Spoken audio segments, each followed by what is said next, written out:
Educational channel విద్యా ఉద్యోగ సమాచారానికి స్వాగతం.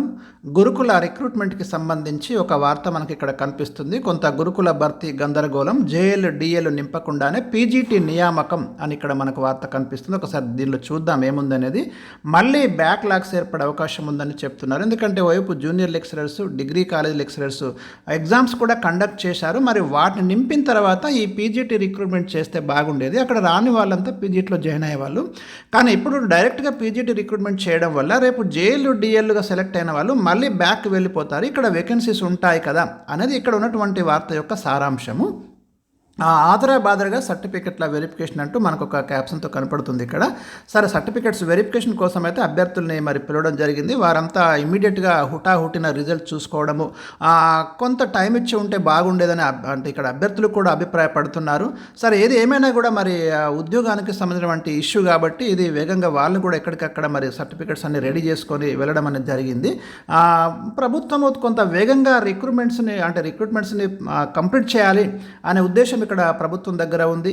మరోవైపు అభ్యర్థులు మరి చాలా రోజుల నుంచి రిజల్ట్స్ కోసం వెయిట్ చేస్తున్నారు. ఇమ్మీడియట్గా రిజల్ట్స్ రావడము, రాత్రికి రాత్రే వారు కూడా సెలెక్ట్ అయిన వాళ్ళు 1:2లో ఉన్న వాళ్ళు కొంత ఆనందానికి లోనయ్యి మరి అక్కడ వెళ్ళడం అనేది జరుగుతుంది. ప్రభుత్వ గురుకులాల్లోని ఖాళీ పోస్టుల భర్తీ ప్రక్రియ కొంత గందరగోళంగా మారింది అని ఇక్కడ కనబడుతుంది. జేఎల్ డిఎల్ నియామక ప్రక్రియ పూర్తయిన తర్వాత పీజీటీ, టీజీటీ తదితర పోస్టులు భర్తీ చేస్తామని ప్రకటించిన తెలంగాణ రెసిడెన్షియల్ ఎడ్యుకేషనల్ ఇన్స్టిట్యూటు అంటే గతంలో చెప్పింది ఏంటంటే జేఎల్ డిఎల్ అపాయింట్ అయిన తర్వాతనే మేము పీజీటీ, టీజీటీ భర్తీ చేస్తామని చెప్పినారు. మరి ఇప్పుడేమో ముందుగా పీజీటీని రిజల్ట్స్ అనౌన్స్ చేసి సర్టిఫికెట్ వెరిఫికేషన్ చేస్తున్నారు. దీనివల్ల మళ్ళీ పోస్టులు మిగులుతాయి అనేది ఇక్కడ పాయింట్ ఇక్కడ ప్రధానంగా.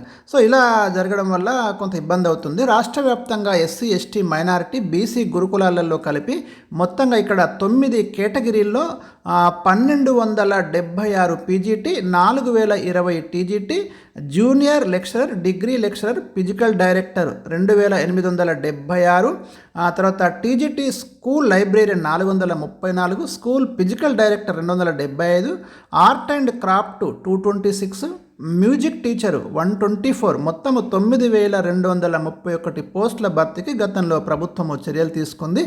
గత ఆగస్టులో వీరికి అందరికీ కూడా మరి రిటర్న్ టెస్ట్ కూడా కండక్ట్ చేయడం జరిగింది. అంటే 6,52,413 మంది దరఖాస్తు చేసుకోగా 4,93,720 మంది అయితే పరీక్షకు హాజరయ్యారు. ఇందులో జోనల్ స్థాయి పోస్టులైనటువంటి TGT, school PD, librarian, art and craft, multi zonal పోస్టులైన గురుకుల, జేఎల్, పీజీటీ అభ్యర్థుల నుంచి ఆప్షన్లను ట్రిబ్ స్వీకరించింది. వాటి ఆధారంగా ఆయా పోస్టుల వారీగా 1:2 నిష్పత్తిలో మెరిట్ జాబితాలను కూడా సిద్ధం చేసింది.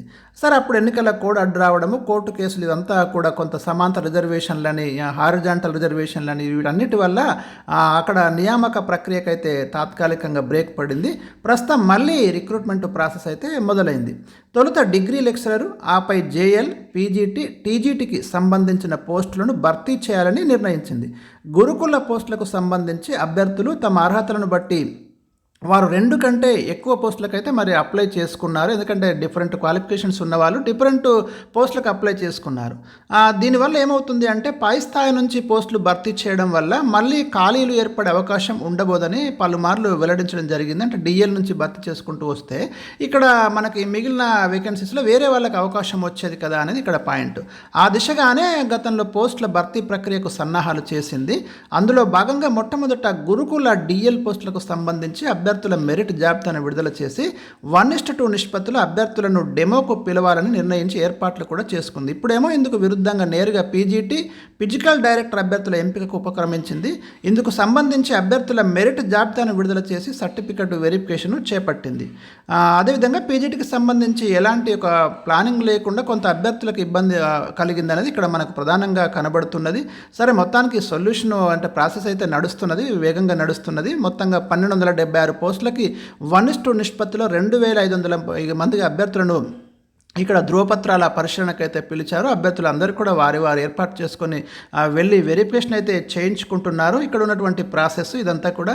సో ఏమైనా కూడా ముందు మరి హయ్యర్ పోస్టులు భర్తీ చేసిన తర్వాత కింది స్థాయి పోస్టులు భర్తీ చేస్తే మిగతా నిరుద్యోగులకి చాలామందికి న్యాయం జరిగేది అని ఉంది. సరే, గవర్నమెంట్ ఇంకా ఏదైనా డిసిషన్ మళ్ళీ ఏమైనా మార్చుతుందా, పోస్టుల భర్తీలో ఏదైనా ఇంకా నిర్ణయం తీసుకుంటుందా అనేది మనం వెయిట్ చేయాలి.